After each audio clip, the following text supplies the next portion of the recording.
ونستغفره ونعوذ بالله من شرور أنفسنا ومن سيئات أعمالنا من يهده الله فلا مضل له ومن يضلل فلا هادي له وأشهد أن لا إله إلا الله وحده لا شريك له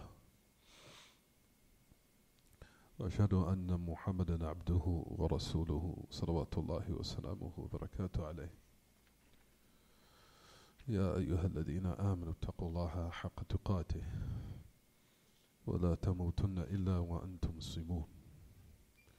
يا أيها الناس اتقوا ربكم الذي خلقكم من نفس واحدة وخلق منها زوجها وبث منهما رجالا كثيرا ونساء واتقوا الله الذي تساءلون به والأرحام إن الله كان عليكم رقيبا.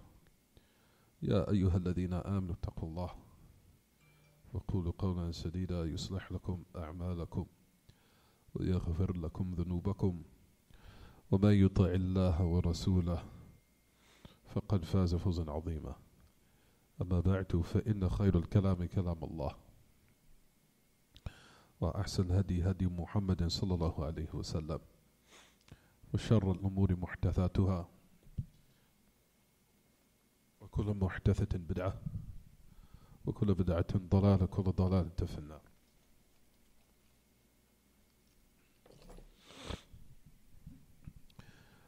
As we continue on the 7th day of the Hijjah, which is 1439 بعد هجرة المصطفى عليه الصلاة والسلام, on the 7th day of the Hijjah of the year 1439 after the migration of Mustafa alayhi salatu wasalam, and which coincides with the Gregorian calendar of Sunday, August 19th, 2018, which is 2:44 p.m., in which we continue in Surah Thalatha, and we finished the principle actually in regards to what was connected with Wala wal Bara, the principle that is in regards to one showing his allegiance and loyalty to those who love Allah and His Messenger, and from Ahl Iman, the people from the Mu'mineen, as one shows his loyalty and his allegiance to Allah Jalla fil Ula, and likewise His Messenger alayhi salatu wassalam. So one, he shows his wala, his loyalty to them, and unconditional obedience and uprightness and servitude to them of Allah, and likewise His noble Prophet alayhi salatu wassalam, and those who love them, then we love them, meaning from Ahl Iman. And likewise on the opposite side of the spectrum, one shows his bara, as we talked about. Bara, that he shows his separation and his disavowalment, and likewise his disloyalty, if you want to call it for lack of better words, for those who hate Allah and His Messenger from Ahl al-Kufr wal-Ilhad wal-Shirk. So the apparent, like we said, the affair necessitates the two opposites. And as we know, that is from our religion, that we love those who love Allah and His Messenger, and we love what Allah loves, and likewise we hate what Allah hates. As Allah Ta'ala loves, as He loves Iman, and He loves Tawheed, and He loves its people. And likewise Allah Ta'ala, He hates kufr, and He hates shirk, and likewise its people. فَيَا مَعَشَ الْإِخْوَةِ, as we concluded that particular principle, if you look in your books, we said the principle, اِعْلَمْ رَحِمَكَ اللَّهِ, just to go back a bit, so we could be upon one page, that it said that it is not permissible for the one, of course, once he has unified Allah subhanahu wa ta'ala in his worship, and after he has obeyed the Messenger of Allah, he says, فَلَا يَجُوزُ مُوَالَاتُ مَنْ حَادَّ اللَّهُ وَرَسُولَهُ وَلَوْ كَانَ أَقْرَبَ قَرِيبٍ. It is not permissible for one to take as awliya those who you love, or those who are close, or to show your loyalty to those who oppose Allah and His Messenger, even if he's the close of relatives. And we talked about how the Sahaba, radiyallahu anhum wa ardahum, you'll find that the great Sahaba, how they understood this principle and how they practiced it. Because how they practiced it and how they actualized and cleansed this principle is the same way that we're supposed to practice it likewise. And we gave numerous examples of that, of what happened to numerous Sahaba. And from them, like we talked about what happened with Umayyad ibn Sa'id radiyallahu anh, and also Habiba, and also from our mother, of what happened with Umayyad ibn Sa'id, and also likewise what happened to Habiba radiyallahu anha, our mother. And also what happened to Ka'b ibn Malik. We talked about this story about a couple of weeks ago. And for that reason, there's just numerous examples of this. As you'll find in what happened with Habiba, with our own father, in which he was a mushrik during the time what happened with Sulh al-Hudaybiyah, which we talked about a couple of weeks ago. To the point where he was an enemy at the time. Who was who, everyone? As Habiba, our father, was who? We said a couple of weeks ago, who was her father in the story that we mentioned?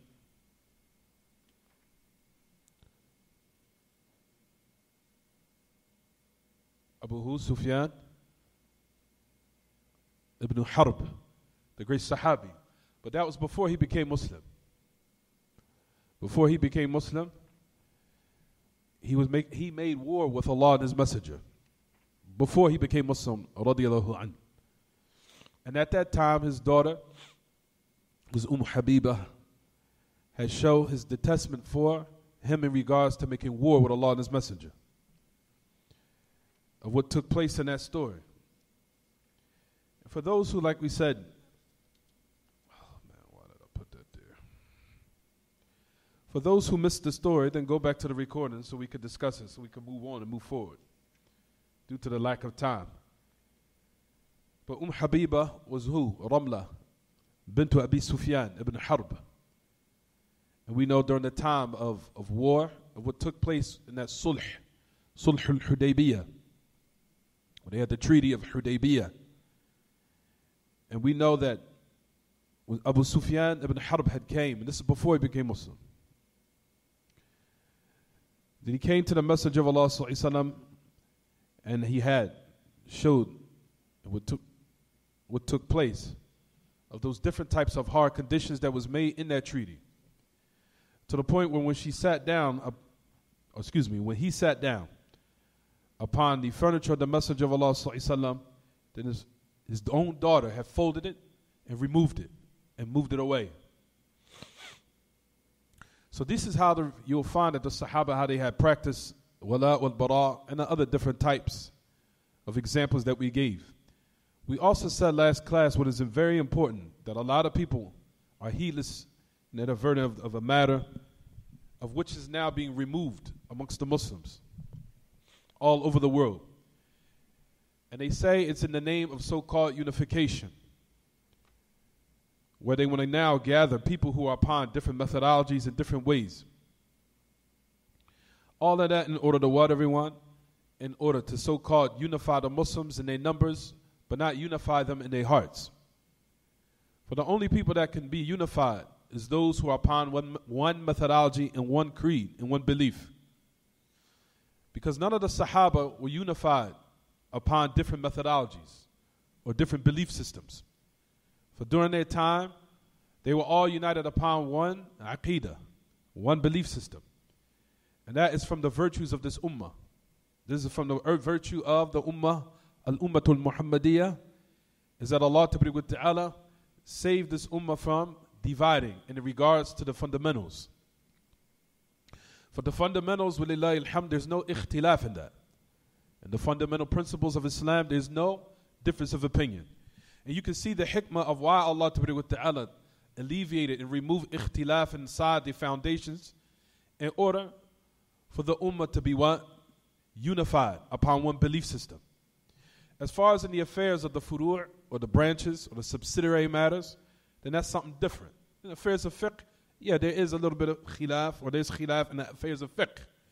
But that's in the furu', that's in the branches.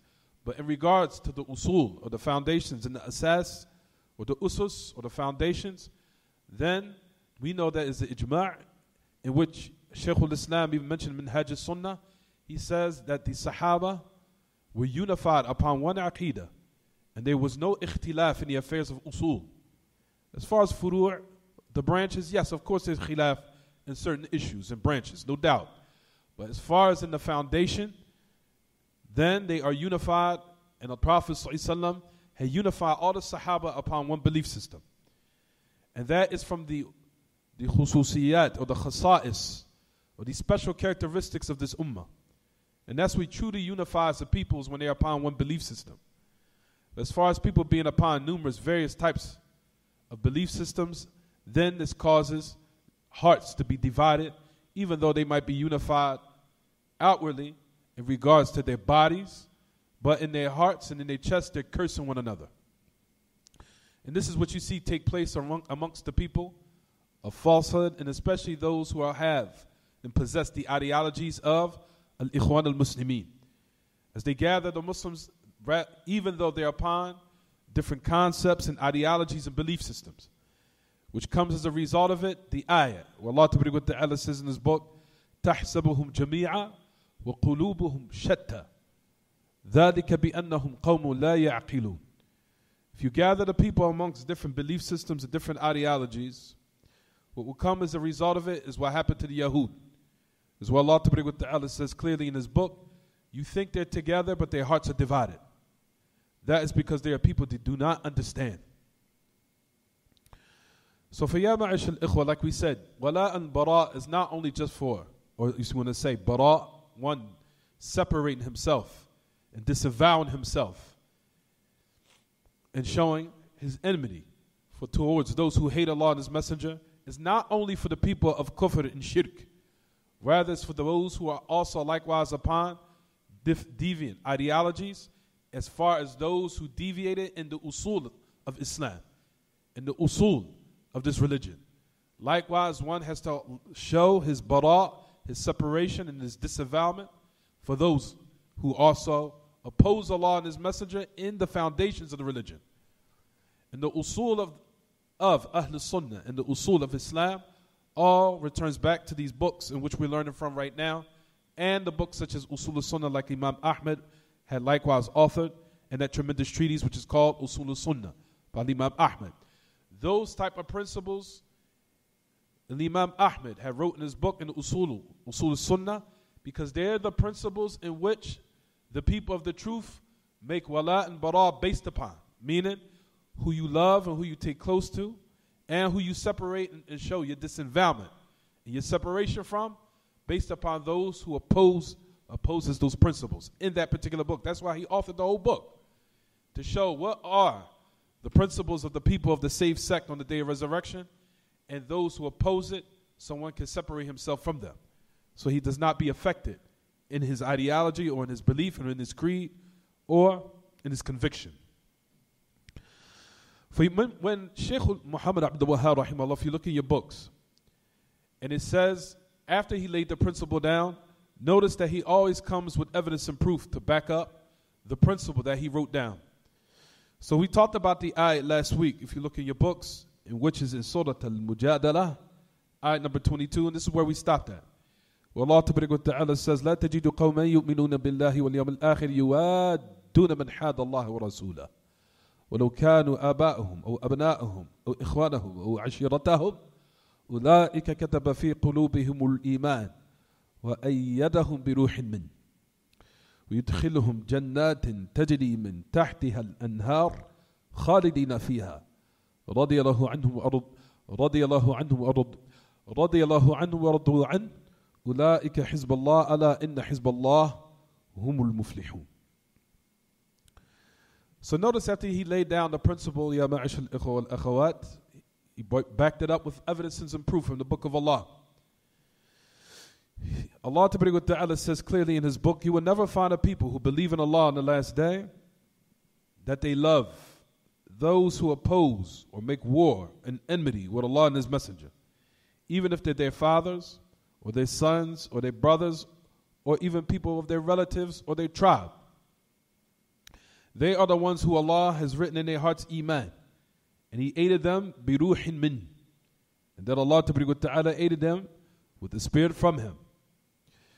And He will enter them in paradise, in which rivers are flowing from beneath.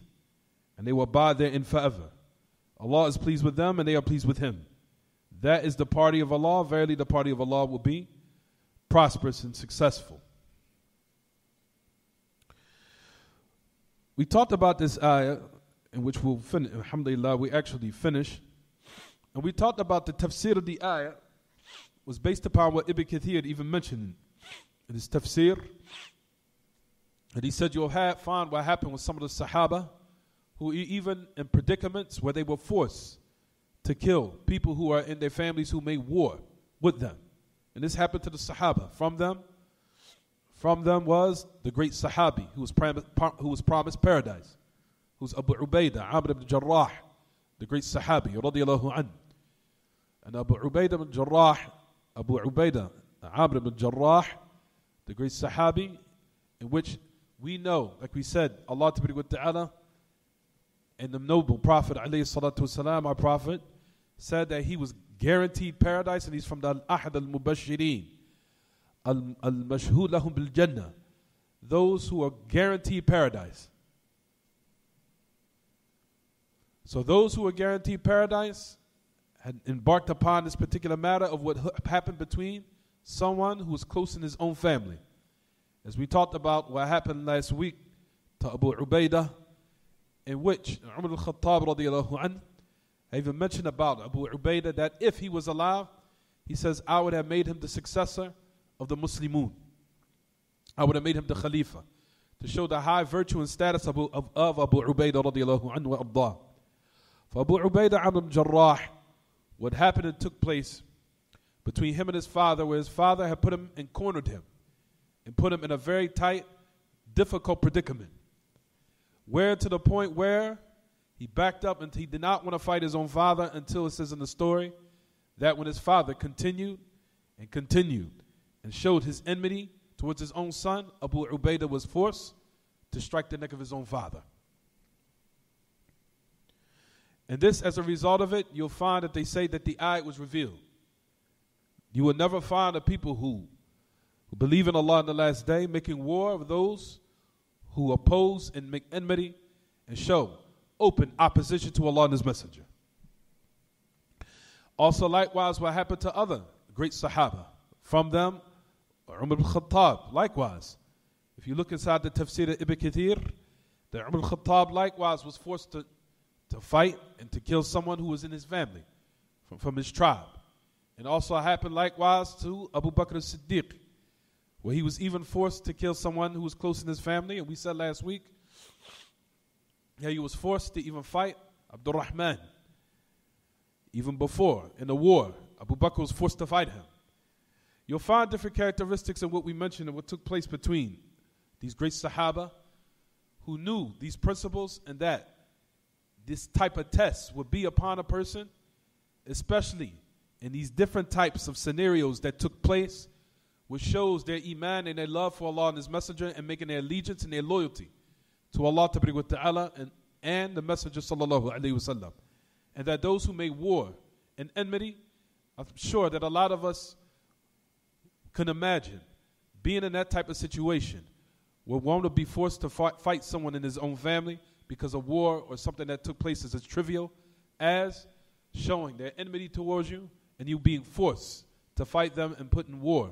But however, that you put your love for Allah and His Messenger priority and putting that first before anything and loving them over people who was even close or the closest to you of your own relatives, in which they had to show enmity to them in those circumstances because they were showing open opposition and war and enmity and hatred towards Allah and His Messenger. And as a result of it, Allah Ta'ala revealed this ayah that He even said as a result of it, He gave them another exchange. Because like we said, once a person loves for Allah and he hates for Allah, then Allah Ta'ala has allowed that person to truly taste the halawat al-iman, He has truly allowed the person to what?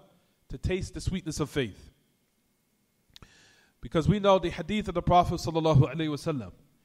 He said, ثلاث أو ثلاثة من كنا فيه وجد بهن حلاوة الإيمان أن يكون الله ورسوله أحب إليه مما سواهما أن يحب المرء لا يحبه إلا لله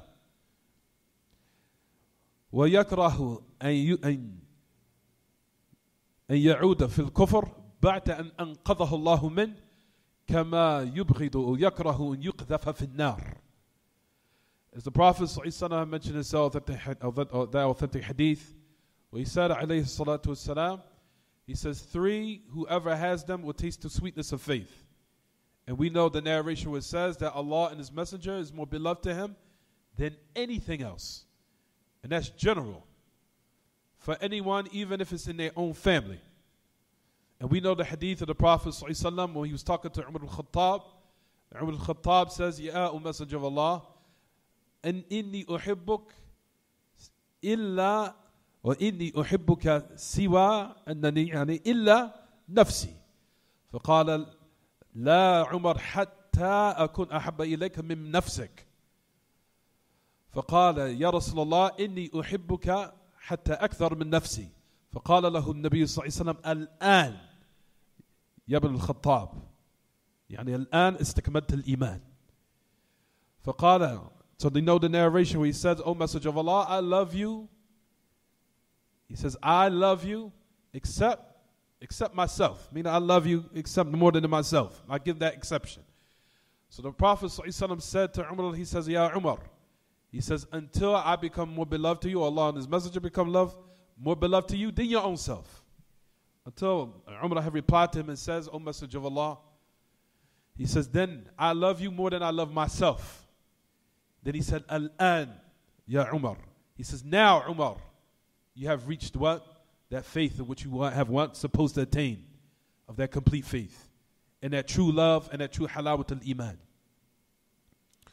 So this shows, Ya ma'ash al-ikhwa al-akhawat, that from the principles of the foundation of a Muslim is that his loyalty and his love is for Allah and His Messenger. And we have so many examples, like we said, in which we have no time to give, because we could give hundreds and hundreds of examples of how the Sahaba put forth their love for Allah and His Messenger before anything. No matter if it was their father, their children, or whoever it was, or their wives, or their family, that Allah and His Messenger came first. And that's not just in regards to what the sacrifice that they had put forth for the religion, of course, and numerous examples which shows the great love of the Sahaba, no doubt. But after the death of the Prophet ﷺ, which shows that you truly love Allah and His Messenger more than anything else, is that you put forth of what Allah and His Messenger says before anyone, no matter who it is. That shows the true faith of an individual when they hear the message of Allah, or Allah Tabarak wa Ta'ala has made, for example, music haram, or that Allah Tabarak wa Ta'ala has made zina haram, or that Allah Tabarak wa Ta'ala has made riba haram, or khamr haram, and all these things. You say, yeah, he says, I know, but you got to realize we live in modern day society. That shows you have not put Allah and His Messenger first before your desires, and before the opinions and the concepts and the statements of people. For verily, once Allah has made and declared an affair, it is not for anyone's opinion to be given or accepted over what Allah has declared of that affair or His Messenger. And we know that Allah Ta'ala has laid that, made that clear in His book, where He says, Tabaraka wa Ta'ala, وَمَا كَانَ لِمُؤْمِنٍ وَلَا مُؤْمِنَا إِذَا قَضَى اللَّهُ وَرَسُولُهُ أَمْرًا أَن يَكُونَ لَهُمُ الْخِيرَةُ مِنْ أَمْرِهِمْ وَمَن يَعْصِ اللَّهَ وَرَسُولَهُ فَقَدْ ضَلَّ ضَلَالًا بَعِيدًا. That Allah Ta'ala says in His book, it is not for a believing woman or a man, if Allah has proclaimed an affair or His Messenger, He said that they will have some other alternative or choice or opinion or concept in that particular matter that Allah has laid down. And whoever disobeys Allah and His Messenger, then they have gone far astray.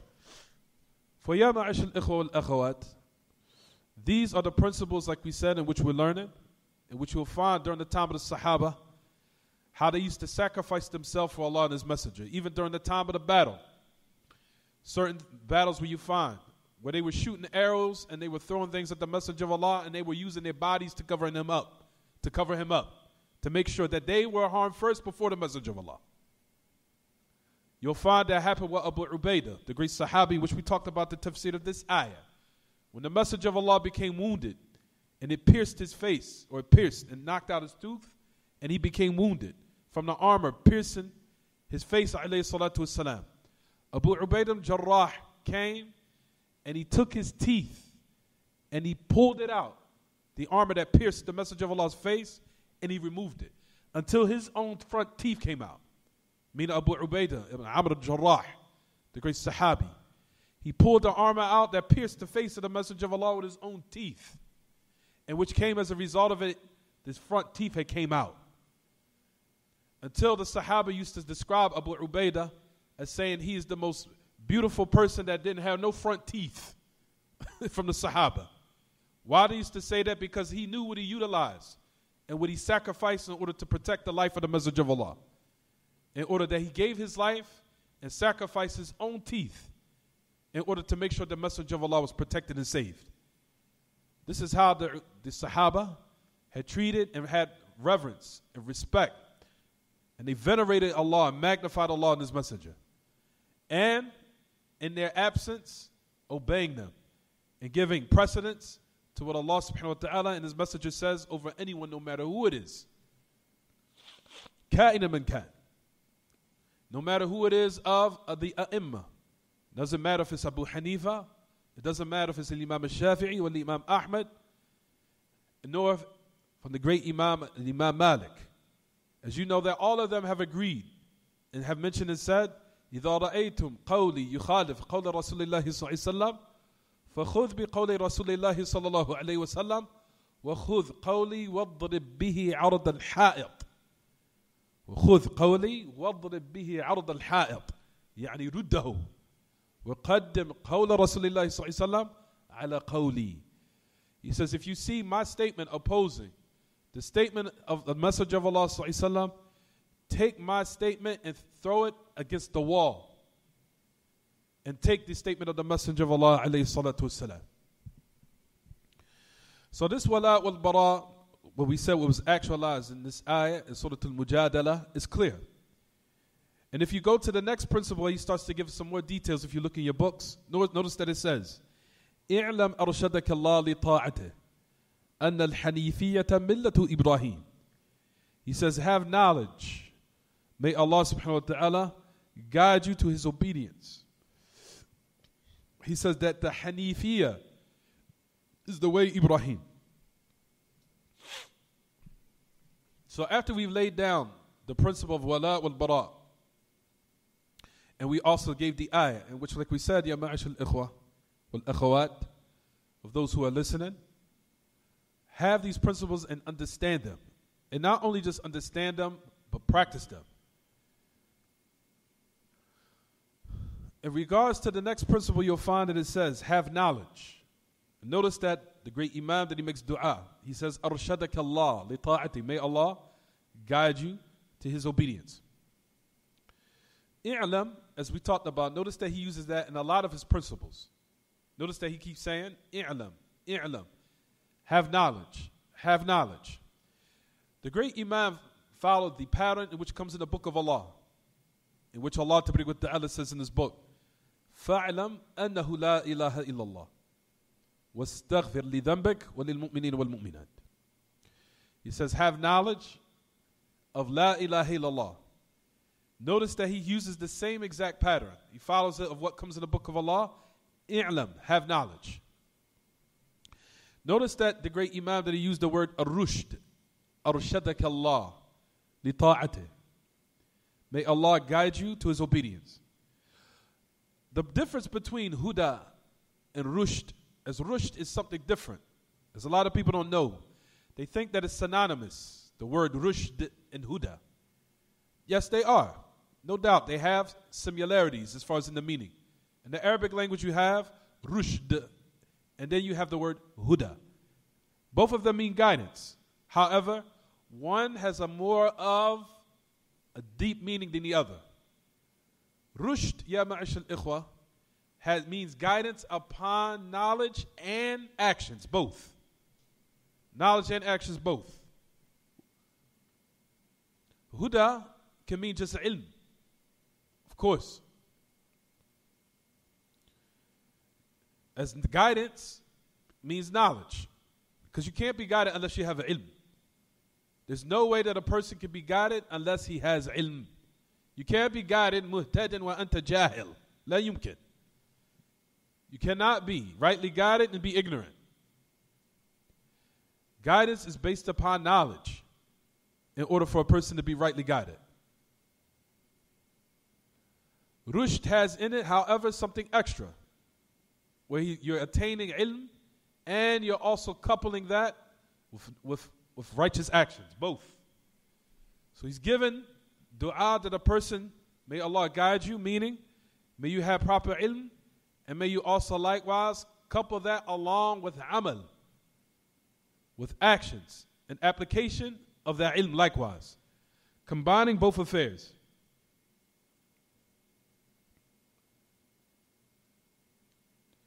بمعنى الهداية والدلالة.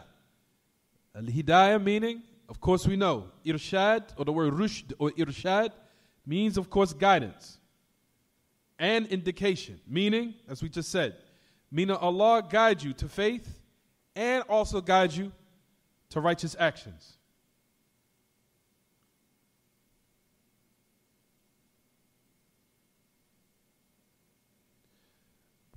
Ar-Rushd meaning huda, of course, meaning guidance. When you use the word rushd or irshad, that is the fruits of faith, or that's the fruits of knowledge, meaning the application, the action. That's the fruits of it. So he's making dua for the person in this regard.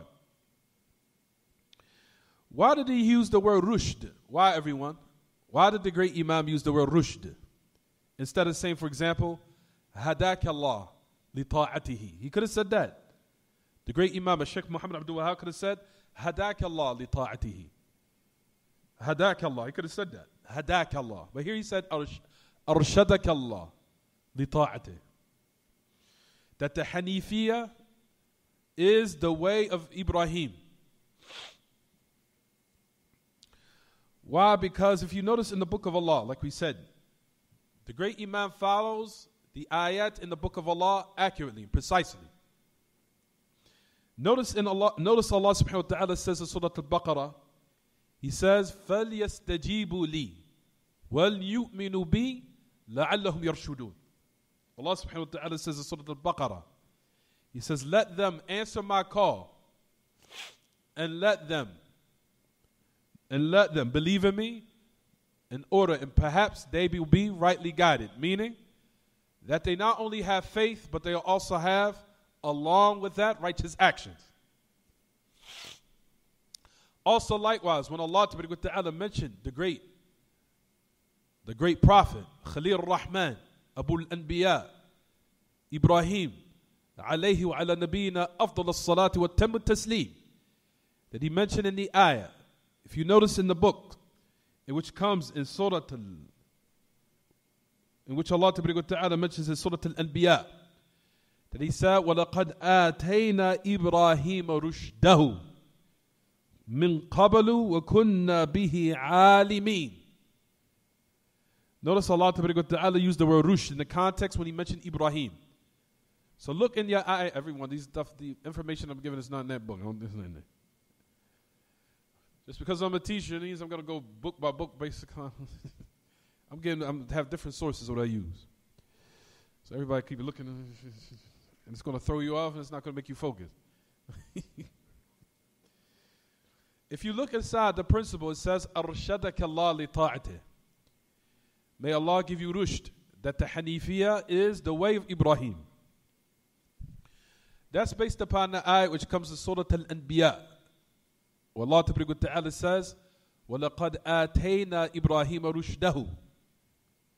وَلَقَدْ آتَيْنَا إِبْرَاهِيمَ رُشْدَهُ. He says, مِنْ قَبْلُ وَكُنَّا بِهِ عَالِمِينَ. We gave him his rushd. Meaning that we gave Ibrahim Iman, and we gave him ilm, and it was also likewise the fruits of it, which was what, everyone? The righteous actions. So Ibrahim had gathered between all those affairs.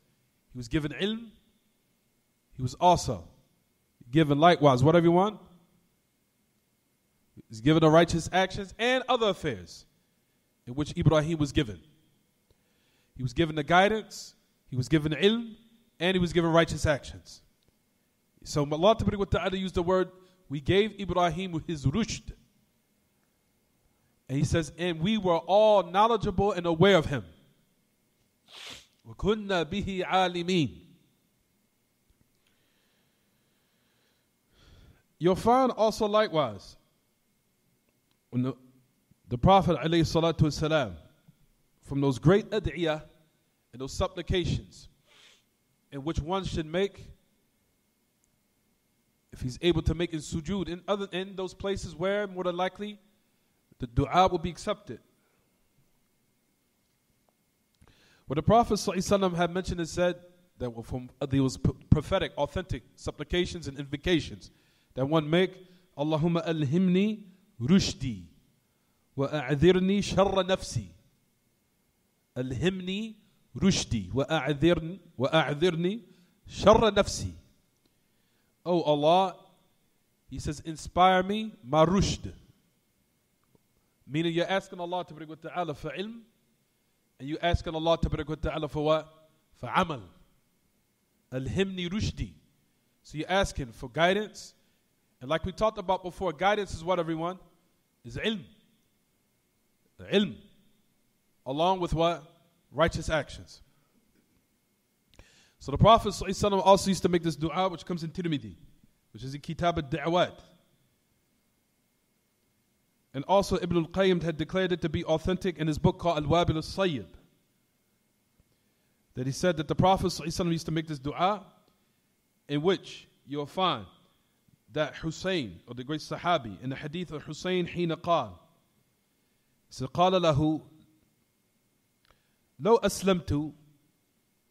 This is before Hussein, that he became what? Not Hussein, not the grandson.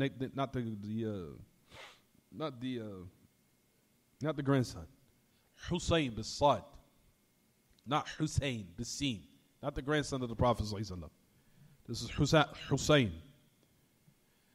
So Hussein, he said, لو أسلمت. The Prophet ﷺ said this to him. لو أسلمت عفوا لعلمتك كلمتين تنفعانك. فلما أسلم جاء إلى النبي صلى الله عليه وسلم فقال علمني الكلمتين اللتين وعدتني. فقال له قل اللهم ألهمني رشدي وأعذرني شر نفسي. He says that the Prophet ﷺ said to him, if you become Muslim, he says, I will teach you two words that will benefit you.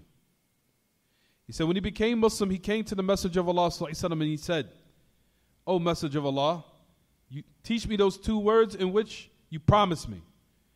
And he taught him this dua. O Allah, inspire me my rushd. Inspire me my rushd. He says, and pardon me from the evil of myself. And pardon me of the evil of myself. There's another narration that also comes in the Tirmidhi.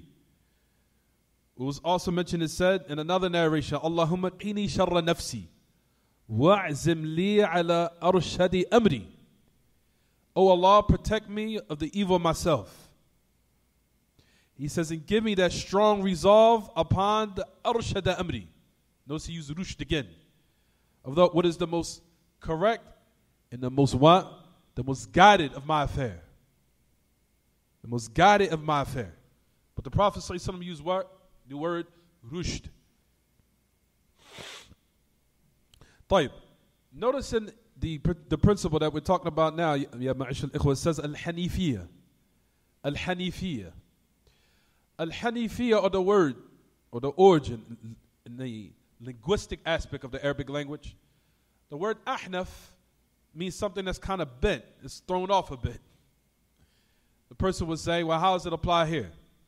Like, for example, ar-rajul ahnaf, meaning that he has some type of discrepancy in his legs, where one where he's like bow leg, if you want to call it. Bow leg, where one leg is kind of more crooked than the other, or they're both crooked. That's ahnaf. Rajulun ahnaf. How does that apply here though? So in the origin of the word ahnaf or hanaf, it's like something that's curved or bent. It's clear what I'm saying so far? طيب. In the Arabic language, you know there are words that you describe something, but what's intended by it is the opposite. What did he mean by that? For example, they'll call like a desolate desert that's dangerous, they'll call it mafaza. نظرا إلى السلامة منها. In a place that's dangerous where it can destroy a person, they call it mafaz or mafaza. The word fawz means someone that's successful or triumphant or successful. So basically you're looking at the defect of Allah, it's as if you want the opposite for the person. So in the Arabic language they call them a certain word, but what is intended by it is that you be freed of it. So the opposite meaning is intended by it. For example, we know that the word fawz means success in Arabic. Prosperity. For one to be triumphant, victorious to the end of it. Right? طيب, they'll call a very dangerous, desolate place of a particular land that can destroy you. They call it mafaza. Mafaza. Why do they call it mafaza? Meaning as to give a person what they call min bab tafa'ul lahu. Meaning in order that of something positive be hope for him. Meaning that they'll be saved from the meaning of that particular word, so they call it the opposite. So the word ahnaf, even though it's intended, you're calling that person to have that particular blemish or discrepancy, but what is intended by it is the opposite, meaning that you have straightness. That it not be what? Curved, rather we hope for you that it be straight. That's just some words and meanings in the Arabic language. And I can give you numerous examples of this. For example,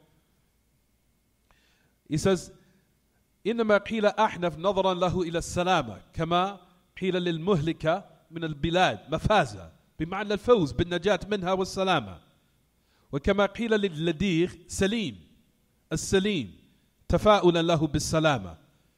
He says likewise for a person that's stung. I mean, it was stung by a scorpion, or for example, a particular bug that might have stung him. They call it ladir. That means Arabic language. Ladir means someone that was stung.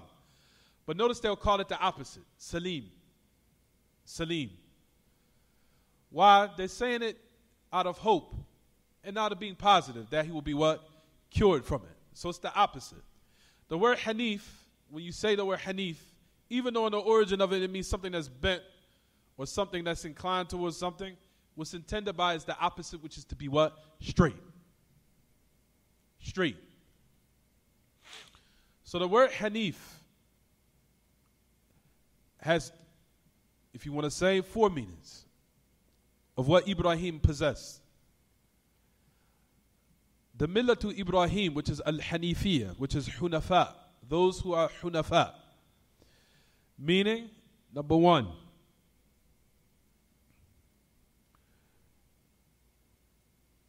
of a person that is straight, which is the first meaning that we just gave, mustaqim. That's the first meaning. The second meaning is the one who's mukhlis, the one who's genuine, sincere. The third, so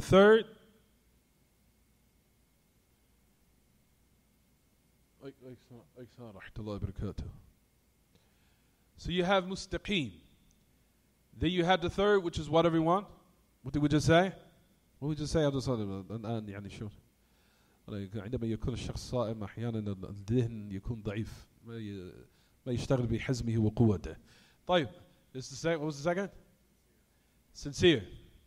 The third meaning of it is muttabi'. Muttabi', meaning following. The one who follows. So the meaning of Hanifiyya means these 3 meanings along with another one, the fourth, as Ibn al-Qayyim mentions. Ibn al-Qayyim gives a 4th meaning, but he said that's not necessarily the meaning. But he says that however, the 4th meaning I'm about to give right now. The fourth meaning, which is ma'il. Ma'il, meaning leaning towards something and away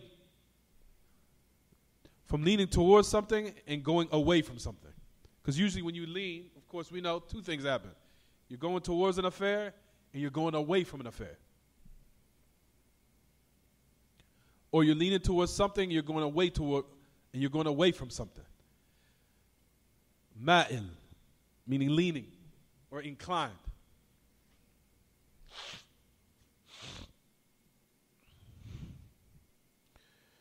So we know that Ibrahim, who's Abu al-Anbiya,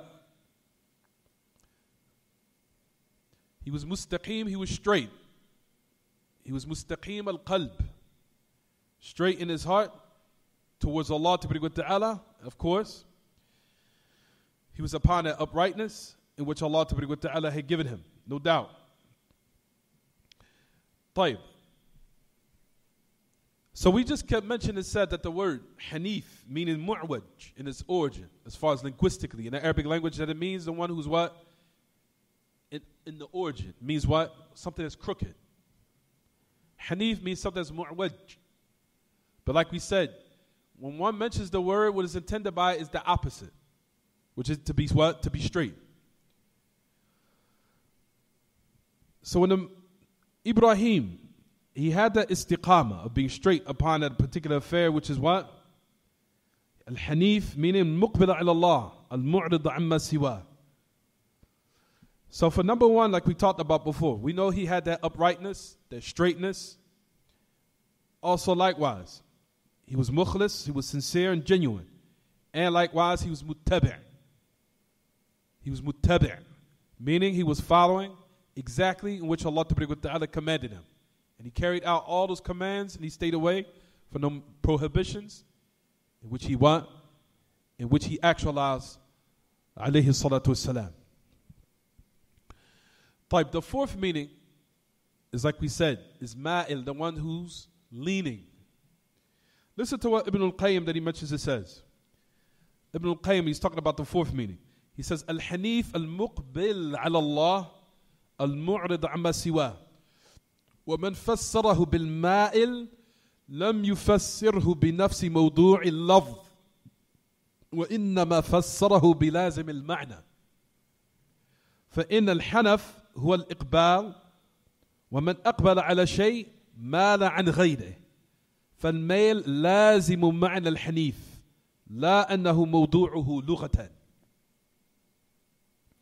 قال ابن القيم, he said al-Hanif is the one, he says that the one who's al-muqbila ila Allah, the one who is approaching, and the one who's being straightforward, and he's coming towards the commands of Allah, and upon his affair and upon his command, and he's turning away from other than that.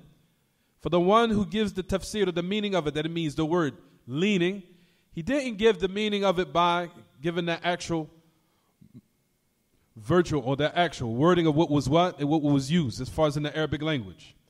However, he's given a tafsir of what the meaning necessitates, because the word Hanif of a person, he's inclined to being straight, of course, and at the same time, when a person is inclined towards something or inclined towards Allah, then he's going away and leaning away from something that opposes it, which is what? Something other than Allah, polytheism or kufr or shirk or disobedience. So a person that's inclined towards Allah, then he's leaning towards it. And that when one is leaning, that means he's inclined towards a certain affair and he's going away from something else. Meaning going away from what? Opposes that, which is of shirk and kufr or anything else. So they gave the meaning of the word Hanif by lazimi al-ma'na, by what the meaning necessitates. Because once a person is inclined or leaning, then he's going towards something and he's leaning away from something. And that is what the meaning of what? The fourth meaning that we mentioned and said of what the word, what everyone? Of the word Hanif that he means. So we said the first meaning is what? It is mustaqim. The second meaning he said is mukhlis. The third meaning we says muttabi'. And the fourth meaning is ma'il. Ma'il. So we said the first meaning is that he's straight. The second meaning is mukhlis. The third meaning that is what? Muttabi'. Mukhlis meaning sincere. Muttabi' meaning one that he follows, or he carries out those commands. And the fourth meaning that he's leaning or inclined. Meaning inclined towards Allah, turning away and going away from other than that. The great Imam Sheikh bin Baz, rahimahullah, the great Imam, Sheikh AbdurRazzaaq bin Baz, من أئمة هذا العصر. الحنيف هو الذي أقبل على الله وأعرض عن ما سواه. The meaning of Hanif is the one who's inclined towards Allah and he's turning away from other than him. And that is the meaning of the ayah where Allah Ta'ala says in His book, قُلْ إِنَّنِي هَدَانِي رَبِّي إِلَى صِرَاطٍ مُسْتَقِيمٍ دِينًا قِيَمًا مِلَّةَ إِبْرَاهِيمَ حَنِيفًا وَمَا كَانَ مِنَ الْمُشْرِكِينَ. He says, verily my Lord has guided me to what? To the straight path. So notice it says in this ayah, which is the Surah Al-An'am, ayah number 16, that my Lord has guided me to the straight path. دِينًا قِيَمًا مِلَّةَ إِبْرَاهِيمَ حَنِيفًا وَمَا كَانَ مِنَ الْمُشْرِكِينَ. That is the straight path, that upright religion, which is the way of Ibrahim, Hanifan, and he was not from the polytheists. So notice Allah Ta'ala have mentioned two affairs in this ayah, which is the Surah Al-An'am. Number one is the straight path, which is from the meanings that we just mentioned. Then Allah Ta'ala mentioned ad-deenul qiyam, al-qiyam. Also likewise the upright religion. The upright religion, what is monotheism, which is tawheed, which is a monotheism and unification of Allah in His worship. So Sasad al-Hanif huwa al-mustaqim. So Hanif, here it means what? What is straight, what is correct. And it has no iwaj, has no curves, or it has no type of crookedness in it.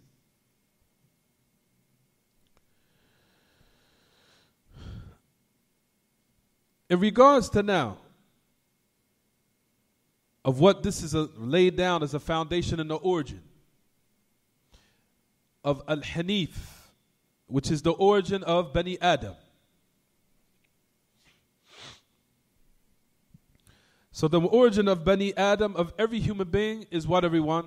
Is Al-Hanifiyya. Is Al-Hanifiyya, meaning that straight path of monotheism and tawheed. That is the origin of every human being, without an exception. I'm going to mention the ayah and then I'm going to start everything and I'm going to tie it in together. Allah Ta'ala says in His book, إِنَّنِي هَدَانِي رَبِّي إِلَى صِرَاطٍ مُسْتَقِيمٍ. Verily my Lord guided me to the correct, straight path. When Allah Ta'ala mentions this in His book, notice Allah used the word Hanifan. يعني مستقيما, the straight path. The straight path, meaning of monotheism, of unification of Allah and His worship alone.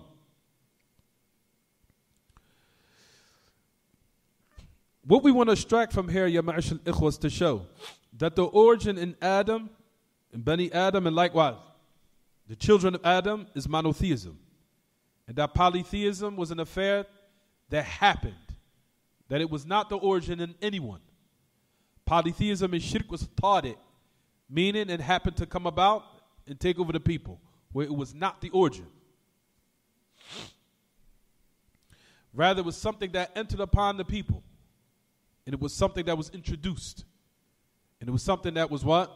Newly invented. It was not the natural disposition, and if you want to say, the innate, the natural disposition of the human being. It was all to be inclined towards knowing and unifying Allah in His worship. For number one, you'll find that the great Imam, Sheikh Muhammad Aman al-Jami, that he gave a tremendous explanation about this. He said, if a human being or baby was born, no matter who it is, or what background, or what race, or what ethnicity, or what race or nationality they're from, if a baby was born and it was put on a land by itself alone, and it was raised naturally without any types of pollutants or outside influences of the dunya. It was just left there alone. And there was nothing of an influence that took place that had messed or corrupted or changed its hanifiyya or its natural disposition. He says, and it grew up instinctively, it will start to know that Allah exists and that Allah is the one that's supposed to be worshipped. And also naturally and instinctively, he will know that Allah is above. Instinctively. If he was left alone without any outside influences, meaning of polytheism or shirk or any type of the worldly influences that corrupts the belief system and the mind and the natural disposition of the human being. He says they will automatically know that without any type of influence. It would naturally have its heart turned towards Allah.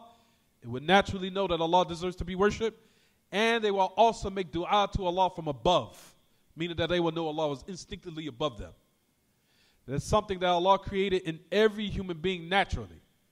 But however, what changes and corrupts their belief system is what they say, التأثيرات الخارجية المفسدة التي أثرت على فطرة الطفل أو الولد. The outside influences is the what that corrupted the natural disposition or the innate nature of the human being. And that's what changed its mind. That's why you'll find that the Prophet ﷺ made that clear where he says, كل مولود يولد على فطرة, meaning يولد على التوحيد, ولكن أبواه يهودانه أو ينصرانه أو يمجزانه كما تنتج البهيمة الجمعاء فهل تحسون فيها من جدعاء. As the Prophet ﷺ mentioned and said, every mawlud is been born upon the fitrah, meaning tawheed. He says, however, his mother or his father make him a Jew or Christian or a pagan or a fire worshipper. He says, just as you see, كما تنتج البهيمة الجمعاء فهل تحسون فيها من جدعاء. He says, just as you see that natural type of animal that gives birth to its baby and it has those natural horns. He said, do you see any of it being what? Being distorted, meaning cut off, meaning anything being warped from its natural disposition of its nature of how it was created, naturally. He said, do you see anything warped or turned away or cut off or mutilated? In order to show that what? Every human being is born upon the hanifiyya, which is based upon how Allah Ta'ala created every human being, no matter what it is, or no matter who it is, excuse me. For verily every human being and every baby that comes into this world, like we said, naturally, knows that Allah exists, knows that Allah is the one that deserves to be worshipped, and that Allah Ta'ala is above. He saw all three of them instinctively Allah put inside the human being. And if you left them in a desolate, remote place without any outside influences at all, they will automatically turn their heart towards someone above them. And they will raise their hands instinctively knowing that Allah is the one that deserves to be worshipped. For number one, they will automatically know Allah exists instinctively, naturally. Number two, that Allah is the one that deserves to be worshipped alone, and that Allah Ta'ala also is above. He saw all three of these matters have been what? Instinctively put in every human being. However, something of corrupted ideologies came, which is told to show that what? Polytheism is tariq wa dakhilun ala al-khalq. That polytheism is the thing that was newly invented to the creation. And it was introduced to them. And it was something that came about and took them over. You'll find the numerous ayats that indicate this matter. For example, we know the ayat which is in Surah Al-Dhariyat. Allah Ta'ala says, وَمَا خَلَقْتُ الْجِنَّ وَالْإِنسِ إِلَّا لِيَعْبُدُونَ. We have not created human beings and the unseen jinn except in order to worship me or unify me in my worship. So that is to show that is the ultimate goal of the creation of every human being. Is to actualize the monotheism of Allah and unifying him in his worship. And also likewise, we know that the hadith of the Prophet ﷺ, and which we'll talk about inshallah, that between Adam and Nuh was asharatu qurun. Between Adam and Nuh was 10 centuries. He says, كانوا على الحنيفية يعني كانوا على التوحيد. He says between Adam and Nuh, who was the first who? Who was the first messenger and prophet. He says between them was 10 centuries. He says there was nothing except monotheism. Nothing except Allah Ta'ala being worshipped alone in those 10 centuries. However, when Shaitan came and whispered and started the first type of polytheism which came amongst the followers of Nuh, that's when Allah Ta'ala sent the prophets and messengers. In which to show that the greatest of all affairs was monotheism, and the most trivial and most vilified, dispraiseworthy of all affairs, and most disgusting and hideous of all affairs was polytheism. In which Allah Ta'ala sent in order to what? In order to steer the people and return them back to what they were created for. So number one, like we talked about, this shows instinctively that Allah Ta'ala created Adam. Likewise, with the instinct to know Allah subhanahu wa ta'ala is the one that needs to be worshipped and that Allah exists. You'll find a hadith upon Anas ibn Malik, which is and also upon Abu Hurairah radiyallahu anhu, which the great Imam al-Albani here also authenticated. The hadith of the Prophet sallallahu alaihi wasallam says, "Lamma nufikha fi Adam, فبلغ الروح رأسه عطس فقال الحمد لله رب العالمين فقال له تبارك وتعالى يرحمك الله." He says when the spirit had reached, when it was blown, the spirit was blown inside Adam, and the spirit, ya ma'ashal ikhwa, is not part of Allah. Is it clear what I'm saying? The spirit is not part of Allah. The spirit was something Allah created and put in Adam, because the ruh is makhluq. Wallah ta'ala ghayru makhluq. The spirit that was put in Adam was created. And Allah is not created. Allah created the spirit, the ruh. He created the spirit and put it in another creation, which was the body of Adam. So the spirit is created and it's something separate. It is not a part of Allah. And it was blown into Adam. When the spirit reached his head, Adam sneezed. And Adam has said, Alhamdulillah, Rabbil Alameen. Based upon this hadith, you'll find that it's extracted from this. And a lot of people think, oh, it's just about sneezing. That's all it's about. No. There's another meaning behind this hadith. The word, when Adam has said, Alhamdulillah, at the time when the spirit was blown into him, shows that he instinctively knew Allah exists, and that he also knew that Allah Ta'ala is the one that deserves to be praised, and that Allah deserves to be worshipped, based upon this hadith. Because when he sneezed, he acknowledged Allah's existence, all at the same time. He knew Allah exists, and he also knew that Allah is the one who also deserves to be praised upon this sneeze, in which we know when a person sneezes that his heart stops on a split second. And Allah Ta'ala allows the person to continue to live. So ultimately the praise is for Allah. Even after one sneezes and after the spirit was blown, Adam had what? Had acknowledged certain affairs. From them was that Allah exists. And that Allah is the one that deserves to be worshipped, because he praised him. He said that all the praise is for Allah. And Allah Ta'ala said, may Allah have mercy on you. Yarhamakallah.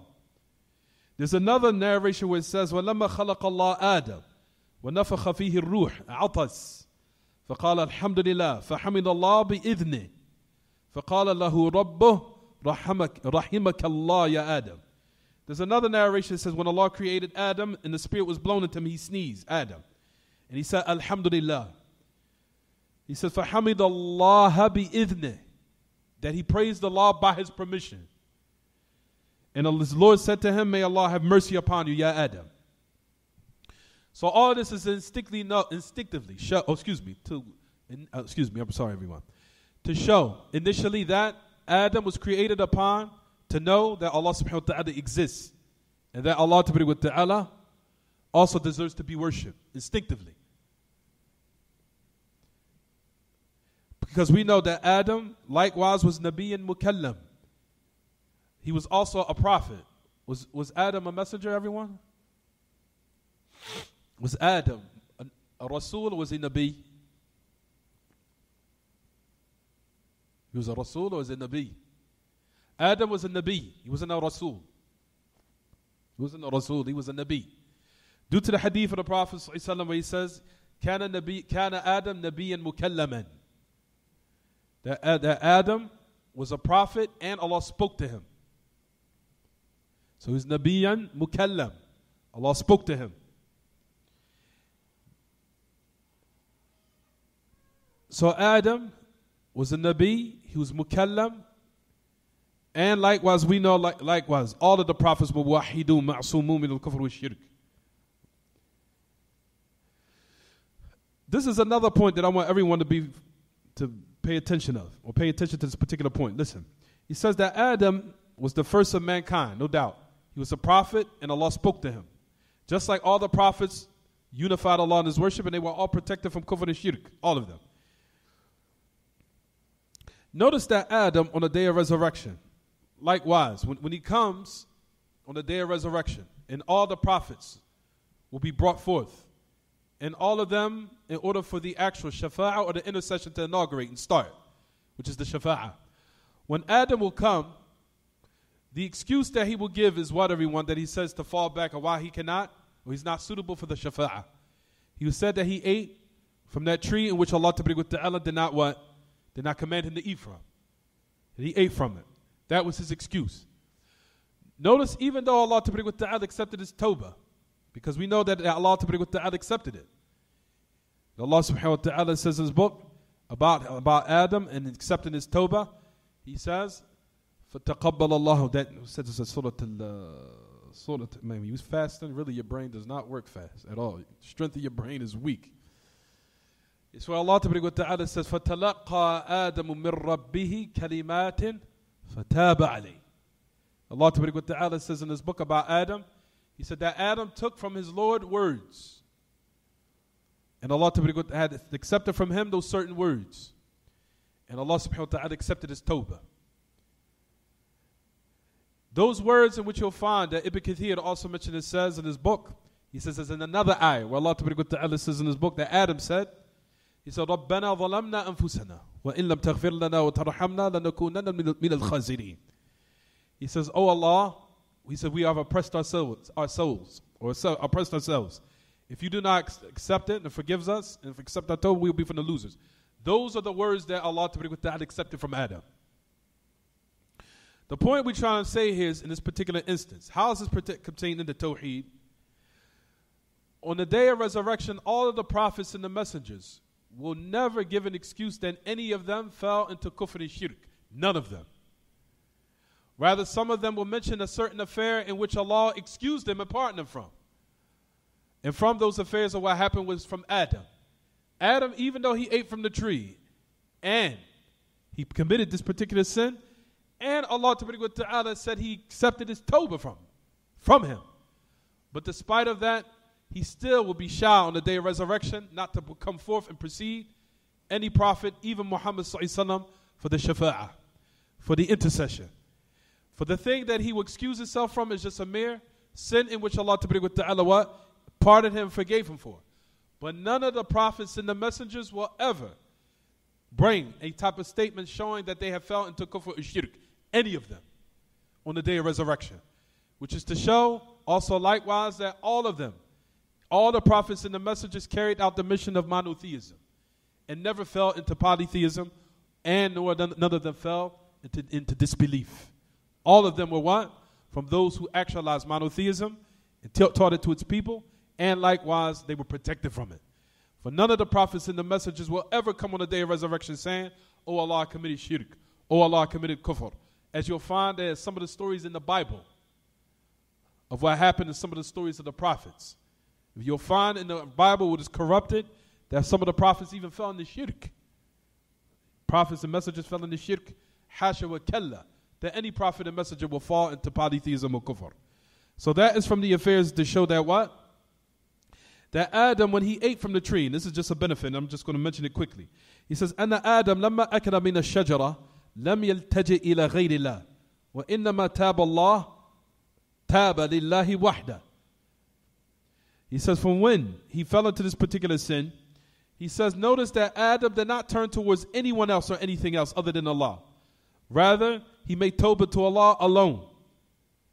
In which is to show that Adam instinctively he had the belief and the conviction that he was supposed to turn to his Lord when he had wronged himself and when he committed that oppression.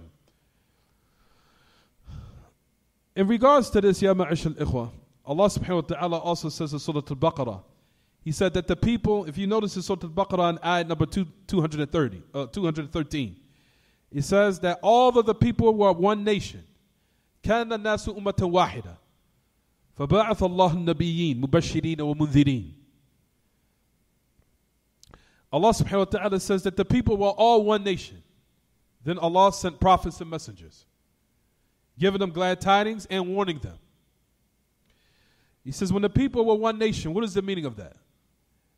The meaning of it is what we just said a couple of minutes ago. That when Allah ta'ala created Adam, and between Adam and Nuh was 10 centuries, and all of them were upon one belief system, one aqeedah, and they were unified upon that, which was tawheed and monotheism. So the people were united all upon that. Then Allah ta'ala sent prophets and messengers. It says in the ayah, why? Of what took place of the people of Nuh, of polytheism. So when the people started differing, and notice the khilaf came when what? Khilaf, or difference of opinion, started coming when shaitan whispered, the whispering of what? Of shirk within the ears of the people in kufr, in disbelief. That's what caused the khilaf and the ikhtilaf amongst the people. When the people now started adopting new customs and concepts and ways of what opposed Allah Ta'ala's natural disposition, what He created every human being. That's what caused the division amongst the people. So now, if you now want to so-called call the people to so-called correct unification and unifying the people, then you will unite them upon what? One aqeedah, one belief, which is the monotheism and the correct belief, what is of tawheed, of unification of Allah and His worship. If you truly want to unite the people. Other than that, then unification will not take place, truly. It will be unification of what? Numbers. Not actual what? Unification of what is the true. Unification of the hearts of the people. That only comes from the belief system. You can unite people in their bodies, but if you do not unite them in their hearts, then that's not a true unification. When the Prophet ﷺ united the Sahaba, he united them not only outwardly, Allah Ta'ala allowed them to be united inwardly, in their hearts. Upon what? Upon one belief. The true upright Hanifiyah, which is the monotheism of Allah. Because all the Sahaba were upon of Tawheed. And all of them were upon the authentic Sunnah. And all of them were upon the correct understanding of how Allah Ta'ala wanted His book and also wanted His Sunnah of His messenger to be understood. So that's what causes khilaf. Khilaf is when one deviates from these affairs which we're speaking about right now. So notice between the 10 centuries, from Adam all up to Nuh, the people had one belief system. There wasn't 2, 3, 4, 10, 20. There wasn't Democratia, there wasn't Shuyu'iyya, there wasn't Ilmaniyya, there wasn't Yahudiyya, there wasn't Nasraniyya. There was only Hanifiyya, Tawheed.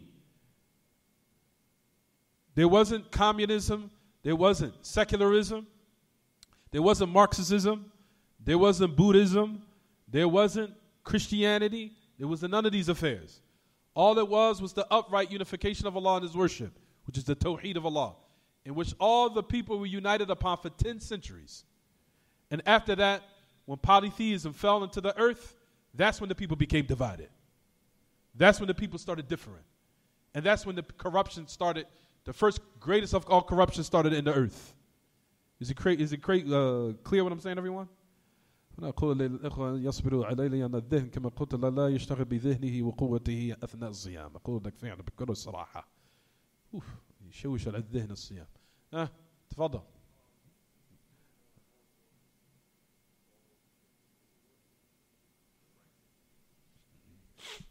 I'm just talking generally. Let me get into the details. طيب. So that shows what, everyone? That the origin of human beings is monotheism. It's tawheed. It's the origin of human beings.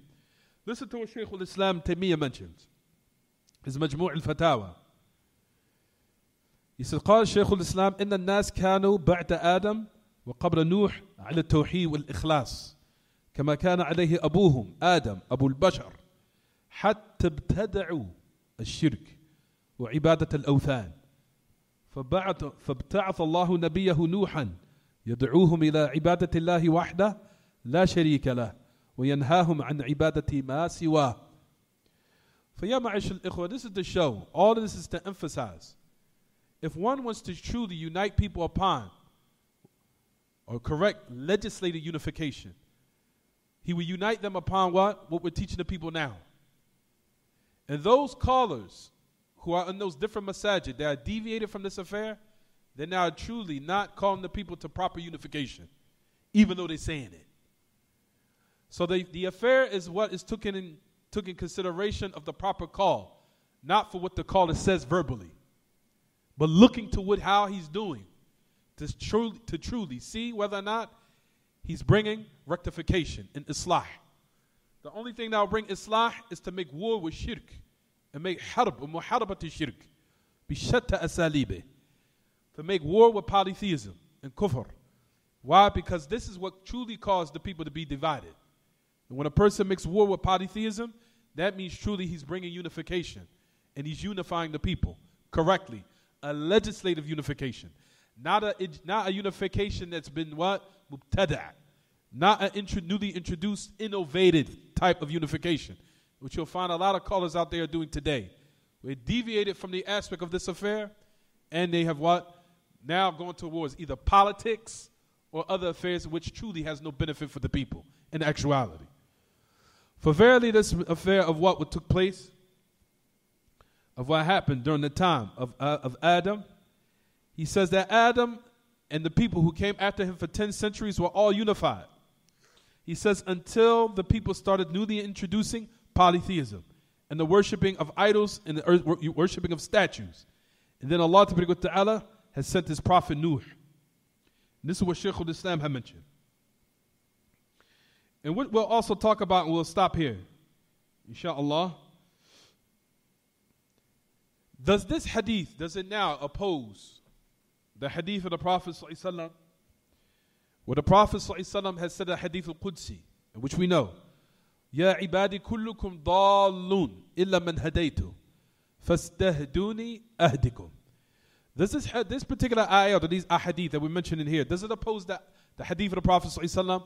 O children, O my servants, or O my slaves, or my servants, all of you are misguided except the one who I've guided.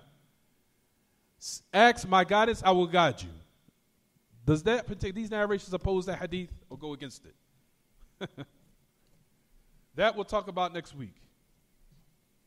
Does it also oppose the narration of the Prophet ﷺ that he said about the pen? That a person, his destiny or what his decree or his outcome will be what? Written down for him. Does it also oppose the origin or the nature in mankind being upon Tawheed? Based upon those ahadith and those narrations likewise? That's a question. We'll discuss that next week. All those questions we'll answer next week, inshallah. So I'll say it again. The first question is, due to the fact we just established that the origin or the foundation and the innate disposition of every human being is monotheism. Does that oppose now the ahadith of the Prophet ﷺ and hadith al-Qudsi where Allah says, oh, my servants, all of you are misguided except the one who I've guided. Seek my guidance, I will guide you. Does it oppose that? Does it go against it? And the second hadith of the pen, or excuse me, not the pen, of the angels who come down when the soul is blown aside, the child or the fetus, after a certain period of time, in which he has written for him those affairs of whether or not he will be what? From those who are wretched or righteous in the end of the final outcome of the person, ultimately. Does it oppose those narrations? Of course, we know that the answer is no, it doesn't. But however, we'll give the answer for next week. We'll stop here, inshallah. هذا وصلى الله وسلم وبارك على نبينا محمد وعلى آله وصحبه. سبحانك اللهم وبحمدك أشهد أن لا إله إلا أنت أستغفرك وأتوب إليك.